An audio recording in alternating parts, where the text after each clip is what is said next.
हम ऐसी स्थिति ला देंगे कि अपराधी बिहार छोड़ जाएंगे या दुनिया छोड़ जाएंगे। अपराधियों के पास सिर्फ दो ऑप्शन है, या तो बिहार छोड़ दो वरना तुम्हें हम दुनिया छुड़वा देंगे। प्रशांत किशोर इतना बड़ा जोकर भी नहीं है कि उसको देखने के लिए कोई 1000 रुपए दे।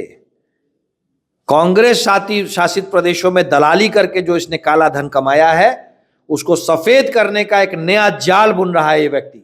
बिहार विकास की वो गति 5 साल में देखेगा जो बिहार डिजर्व करता है। हमारे साथ बातचीत करने के लिए बीजेपी प्रवक्ता कृष्ण कुंतल जी हैं।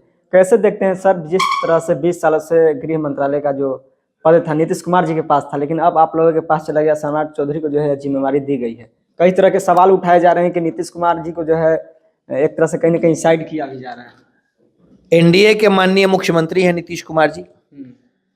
माननीय मुख्यमंत्री का ये अपना विशेषाधिकार होता है कि किस मंत्री को क्या मंत्रालय दें।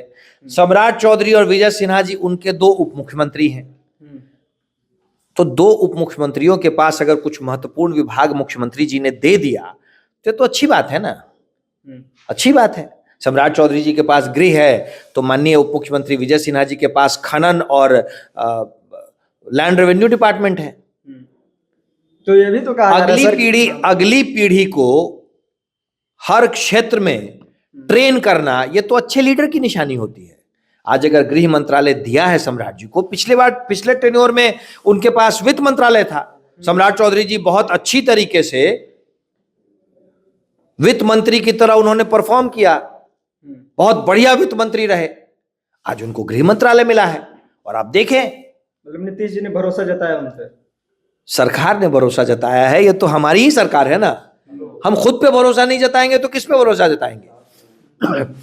हमें अपने आप पे भी भरोसा है और हमें लालू परिवार पे भी भरोसा है।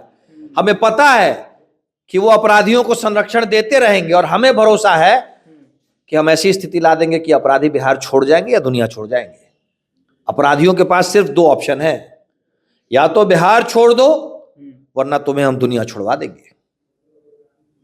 कहा जा रहा है कि जिस तरह से जेडीयू पहले कम सीट जो है जेडीयू की आती थी तो उनके पास ज्यादातर सत्ता रहती थी, लेकिन जैसे जैसे अब उनका सीट बढ़ता जा रहा है अब पावर जो है बीजेपी के पास जाती है। 37 सीट होने के साथ भी नीतीश कुमार जी मुख्यमंत्री बने, 43 सीट होने पे भी नीतीश कुमार जी मुख्यमंत्री बने। आज 85 सीट भी हमसे कम है फिर भी नीतीश कुमार जी ही मुख्यमंत्री हैं। 37, 43, 85 फिर भी नीतीश कुमार जी मुख्यमंत्री बने। श्रद्धेय अटल बिहारी वाजपेयी जी ने एक राजनीतिक व्यवस्था बना दी थी। भाजपा और जनता दल यूनाइटेड, भाजपा और नीतीश कुमार जी का साथ पुराना है। श्रद्धेय अटल बिहारी वाजपेयी जी ने जो व्यवस्था बना दी थी उसी व्यवस्था पे हम आज भी कायम हैं। नीतीश कुमार जी एनडीए के चेहरा है, नीतीश कुमार जी एनडीए का नेतृत्व है बिहार में, और नीतीश कुमार जी के साथ भारतीय जनता पार्टी सरकार चला रही है, मजबूत सरकार चला रही है। बिहार विकास की वो गति 5 साल में देखेगा जो बिहार डिजर्व करता है। बिहार विकसित राज्य बन चुका है, अब बिहार विकसित राज्यों की श्रेणी में भी आगे की तरफ नजर आएगा। प्रशासनिक व्यवस्था में, हर व्यवस्था में, प्रशासनिक व्यवस्था में, सामाजिक व्यवस्था में, औद्योगिक व्यवस्था में, समसामयिक व्यवस्था में, जिस व्यवस्था का आप नाम ले लें, हर व्यवस्था में बिहार अग्रणी राज्य रहेगा भारत का। जब प्रशांत किशोर का भी बात कर लेते हैं सर, चुनाव से पहले आप लोगों के ऊपर एनडीए के जितने भी नेता है, बड़े बड़े नेता, उनके ऊपर आरोप, कई तरह के आरोप लगा रहे थे। वहीं सम्राट चौधरी के ऊपर गंभीर आरोप लगाए थे, तो अब तो वह गृह मंत्रालय उनके पास है, तो क्या आप मैनेज कर सकते हैं चीजों को? प्रशांत किशोर राजनीतिक बहेलिया है, राजनीतिक फ्रॉड है। बिहार में उसने जाल फेंका, महागठबंधन की सरकार बनवाने के लिए कांग्रेस से पैसे लेकर के उसने पूरी कोशिश की, और धन्य है बिहार की जनता जो इस फ्रॉड को पहचान गई और इसको सिरे से नकार दिया, सिरे से नकार दिया। बिहार की जनता ने जिस आदमी को सीरियसली नहीं लिया उस पर हम अपना कहां समय बर्बाद करें। अब तो प्रण ले रहे हैं सर कि जिस तरह से आप लोगों ने बयाना दिया है 10,000 रुपया, अब वो प्रण ले रहे हैं कि हम 1,90,000 जनता को 6 महीना के अंदर दिलवा कर रहेंगे। वो तो ये भी प्रण ले रहा है कि 1,000 रुपए हम लेंगे। प्रशांत किशोर इतना बड़ा जोकर भी नहीं है कि उसको देखने के लिए कोई 1,000 रुपए दे। कांग्रेस शासित प्रदेशों में दलाली करके जो इसने काला धन कमाया है उसको सफेद करने का एक नया जाल बुन रहा है ये व्यक्ति। पर ध्यान रहे, बिहार में इस तरह के फ्रॉडों के लिए जेल में एक अलग सेल बनाया जा रहा है। इस बार अगर किसी ने बिहार की जनता को ठगने की कोशिश की तो उस ठग को हम बिहार की जेल में ही नजर आने देंगे। उस ठग के लिए बिहार की जेल में एक अलग सेल बन रहा है। इसीलिए बिहार की जनता को कोई अगर ठगने की कोशिश करेगा तो वो सीधे जेल जाएगा।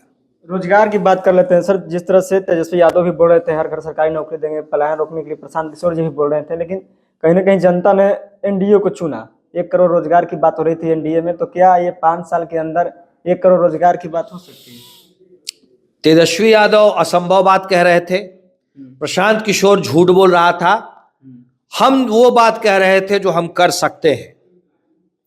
तेजस्वी यादव के माता पिता 15 साल राज में रहे, मात्र 93,000 नौकरियां उन्होंने दी, मात्र 93,000।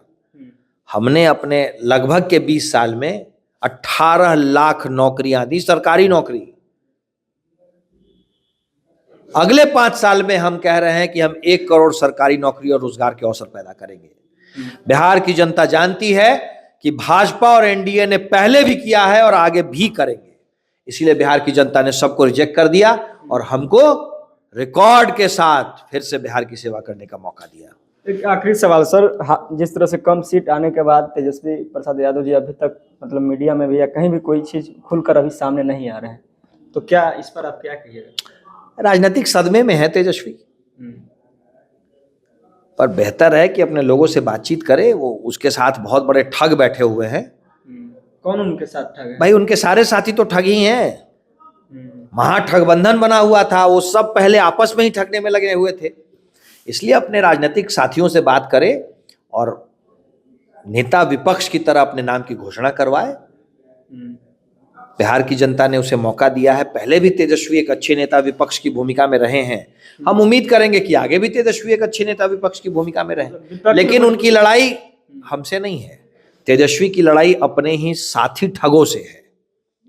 उसको अपने साथी ठगों से लड़ना होगा। मतलब एनडीए चाहती है कि विपक्ष में जिस तरह से वो आवाज उठाते थे इस बार भी वो आवाज उठाए। नहीं, विपक्ष अच्छा रहे, युवा विपक्ष रहे, ऐसा हम चाहेंगे। तेजस्वी यादव अपने माता पिता की करनी के लिए बिहार की जनता से माफी मांगे और एक अच्छे विपक्ष की भूमिका अदा करें, यही हम चाहेंगे। चलिए, बहुत बहुत धन्यवाद सर। तो हमारे साथ बीजेपी प्रवक्ता कृष्ण कुंतल जी, जिनसे हमने जो है तमाम मुद्दों पर बातचीत की। बाकी पूरी बातचीत आपको कैसी लगी कमेंट कीजिए। देखते रहिए द एक्टिविस्ट। मैं अनुकुमार, बहुत बहुत धन्यवाद।